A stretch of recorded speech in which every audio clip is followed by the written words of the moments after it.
Bien, otra propiedad interesante dentro de las tablas periódicas y cómo evolucionan dentro de los elementos químicos es el radio atómico o el radio iónico, así, el radio de un átomo, estado neutro, o el de un ión, sea positivo o sea negativo, es decir, el tamaño.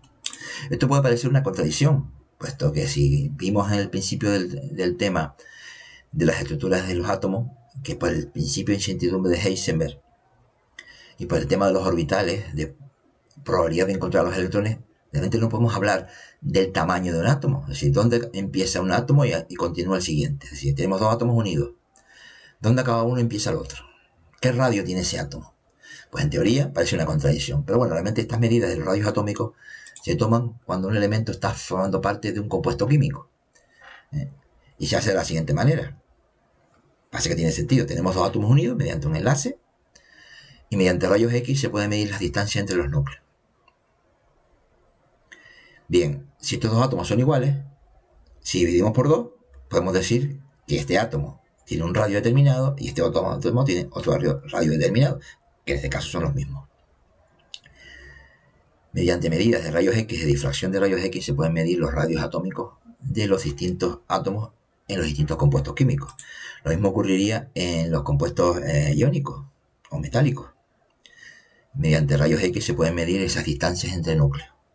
Y si son del mismo tipo, si son átomos iguales o iones iguales, se puede dividiendo por 2, se sabe exactamente la distancia. Bien, ¿cómo varía el radio de un átomo? Bien, dentro de la tabla periódica. Bueno, en los mismos grupos, como dice aquí al principio, si tenemos un grupo de la tabla periódica, la lógica que nos dice que cuanto estemos más arriba dentro de la tabla periódica, el átomo tendrá menos capas. Y si tiene menos capas, el átomo será más pequeño. Por tanto, ¿cómo crece el radio? Cuando estemos más abajo en una columna, el radio será mayor. Cuando estemos más arriba en una columna de la tabla periódica, el radio será más pequeño. ¿Y cómo varía el radio atómico en un periodo? Es decir, en una fila. Hemos visto, creo que quedó muy claro el tema del radio atómico dentro de una familia. Cuanto más abajo, más grande es el átomo, puesto que más capas tiene. Pero ¿qué pasa en un periodo? Aquí ya es más complicado. Cuando estamos, si vemos, nos damos cuenta en la tabla periódica, podemos observar dos tipos de periodos, o así se les suele llamar. Los periodos largos y los periodos cortos. Bien, el periodo este está aquí, que ya incluye elementos de metales de transición interna, se llama periodo, es el primer periodo largo. Otro periodo largo, otro periodo largo y otro periodo largo. Se llama periodos cortos aquellos periodos que tienen menos elementos, que les falta, digamos, elementos aquí en el medio. Pues vamos a analizarlos por separado, puesto que el tema del radio atómico varía según estemos en un periodo largo o un periodo corto. Vamos a ver con los periodos cortos. ¿Qué ocurre en un periodo corto? Bien, cuando pasamos de un elemento al que está a su izquierda dentro de un periodo corto, ¿qué va ocurriendo? Bien, el elemento que está al lado tiene, vamos a decirlo, tiene menos protones en su núcleo, ¿no? Este con respecto a este tendrá un protón menos, este con respecto a este tendrá un protón menos y así sucesivamente. Menos protones en el núcleo que implica menos atracción del núcleo sobre los electrones. Por tanto, los electrones externos están un poquito más libres, por tanto, el tamaño, el volumen, el radio de un átomo en un periodo corto aumenta hacia la izquierda, disminuye, por tanto, hacia la derecha. ¿Ok? Es esta flecha que vemos aquí. En los periodos cortos aumenta el radio hacia la izquierda, en todo el periodo, en los cortos. Pero ¿qué pasa en los largos? ¿Qué ocurre en los periodos largos? En los periodos largos, cuando pasamos aquí, por ejemplo, de los que están por aquí, de estos elementos representativos a los de aquí, ¿qué se está llenando aquí? Aquí se están llenando orbitales D y aquí se están llenando orbitales F, que son electrones que se colocan en capas inferiores. Si estamos en la capa 4, los orbitales D se llenan de la capa, perdón, si estamos en el periodo número 4, se llenan orbitales de la capa número 3, es decir, capas inferiores. ¿Qué ocurre esto? Que al meter electrones dentro de esas capas inferiores de los orbitales D o de los orbitales F, existe una especie de apantallamiento. Es decir, estos electrones que están situados en capas inferiores apantallan a los que están en las capas superiores, de tal manera que no les llega la atracción del núcleo. Eso hace que en un periodo largo, al principio del periodo, ¿ven? De la mitad hacia la izquierda, se cumple igual que las anteriores. El tamaño del átomo va aumentando a medida que vamos pasando de derecha a izquierda. Pero de mitad, aproximadamente de mitad del periodo hacia adelante, ese apantallamiento es tan grande que hace que los electrones exteriores estén más libres y por tanto hay una inversión aquí. Empieza a aumentar también el tamaño de los radios atómicos a medida que nos pasamos de la mitad del periodo corto, perdón, del periodo largo hacia la derecha. ¿De acuerdo? Bien.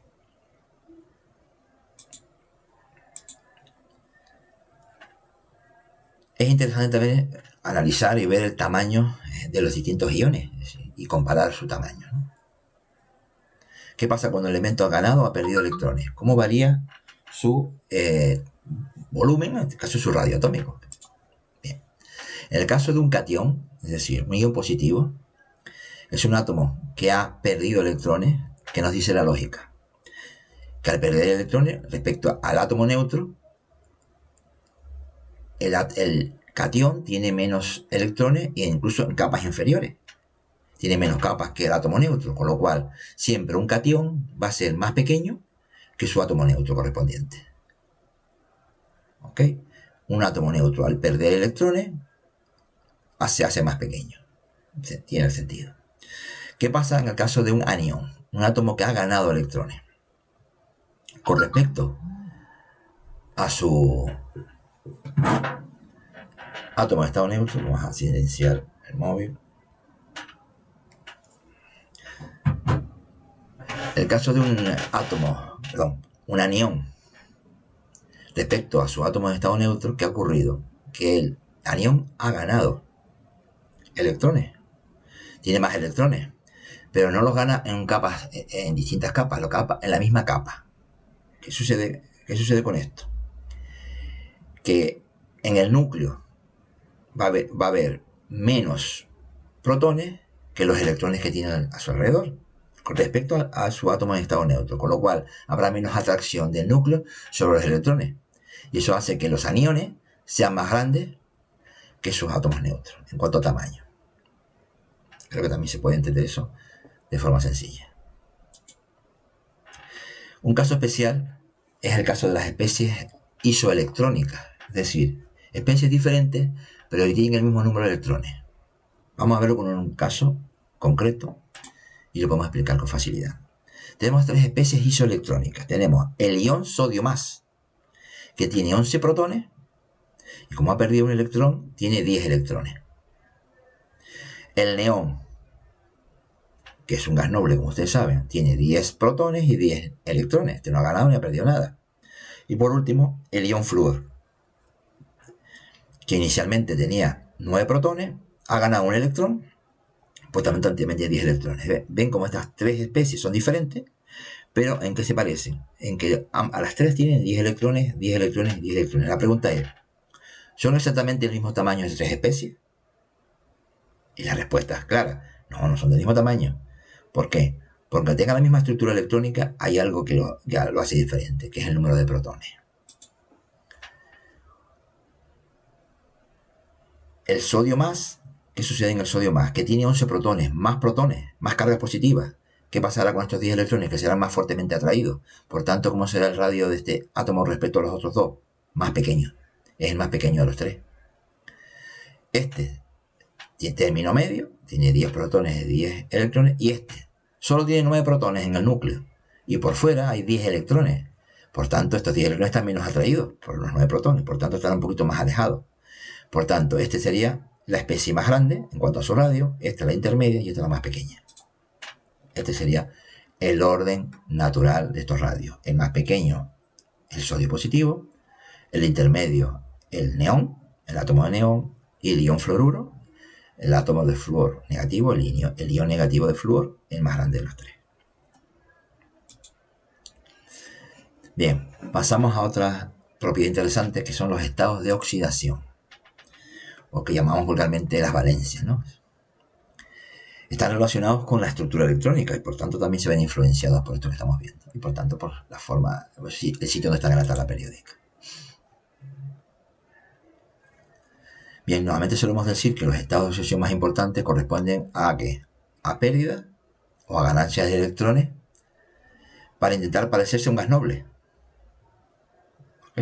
Normalmente lo que tiene que ocurrir al final es que el elemento, una vez que ha perdido o ganado electrones, tenga en su última capa llenos los orbitales s y los orbitales p. Es decir, tenga 2 electrones en los orbitales s y 6 en los p. En total, 8 electrones, lo que suele llamarse la regla del octeto. 8 electrones en su última capa. Bien, aquí vemos un ejemplo, en el caso del sodio. El sodio, su configuración electrónica es final. Termina en 2s2, 2p6, 3s1. Esta es su última capa. ¿Cuál sería el número de estado de oxidación más importante del sodio?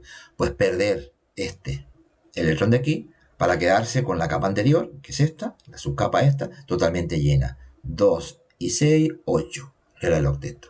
El ion positivo, quedaríamos el Na+. ¿Cuál es el estado de oxidación? Más 1. La valencia, por tanto, del sodio es 1 o más 1. La más importante. Puede ser que los átomos puedan tener varias, puesto que influye mucho la configuración electrónica, pero bueno, esta es la más importante y se ve con claridad. Un caso interesante es lo del grupo 3A de la tabla periódica, es decir, la primera columna de los representativos que están a la derecha. Su configuración electrónica es esta, NS2, NP1. Bien, los primeros elementos, digamos, son normales, por decirlo de alguna manera. El aluminio y el galio, su tendencia natural es a perder estos 3 electrones para que la capa interior esté totalmente llena y cumpla la regla del octeto. Por tanto, su número de oxidación, tanto del aluminio como la del galio, es 3, más 3. Pero seguimos bajando por la tabla periódica para abajo, nos encontramos con una excepción, o un caso especial, el caso del talio. El talio tiene poca tendencia a perder los electrones S, solamente pierde, normal, está en el orbital P. Por tanto, la valencia más importante del talio es la más 1.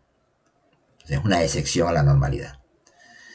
Los elementos más pequeños suelen cumplir las reglas, estos ya que están más abajo dentro de los grupos o familias, pues aparecen excepciones y aparecen valencias como la más 1. Aunque no significa que no tenga la más 3 también, pero la más usual del talio es la más 1. Igual ocurre el plomo. El plomo tiene en su última capa 4 electrones, 2 en orbital S y 2 en orbitales P, pues la forma natural es formar el catión plomo más 4, perdiendo los 4 electrones. Pero se observa, curiosamente, que en la naturaleza aparecen números de oxidación inferiores, como el más 2. Es decir, en vez de perder los 4 electrones de su última capa, solo pierde los que están en los orbitales P. Esto ocurre con el plomo, pues el silicio y el germanio, que están por encima, son más pequeños, sí cumple la regla normal, que es tener número de oxidación más 4. Pero el plomo, que es más abajo, está más abajo dentro de este grupo familia, pues tiene esa sección, igual que le pasaba al talio. Cuando hablamos ya de elementos de transición, los que están en el medio de la tabla periódica, es mucho más complicado, mucho complejo averiguar cuál es el estado más estable, el estado de oxidación más estable. En realidad podemos decir que corresponde el estado más estable a el número del grupo en que esté. Es decir, el cromo, si vemos en la tabla periódica, está en el grupo 6b, pues su número de oxidación más importante, máxima, es la más 6, pero suelen tener otra, dependiendo un poco de la configuración electrónica y las necesidades del elemento a la hora de formar el enlace. Bien, yo con esto yo creo que hemos hecho un pequeño repaso sobre las propiedades periódicas y estaríamos preparados ya para hacer ejercicios en clase. Bien, nos vemos en otro video.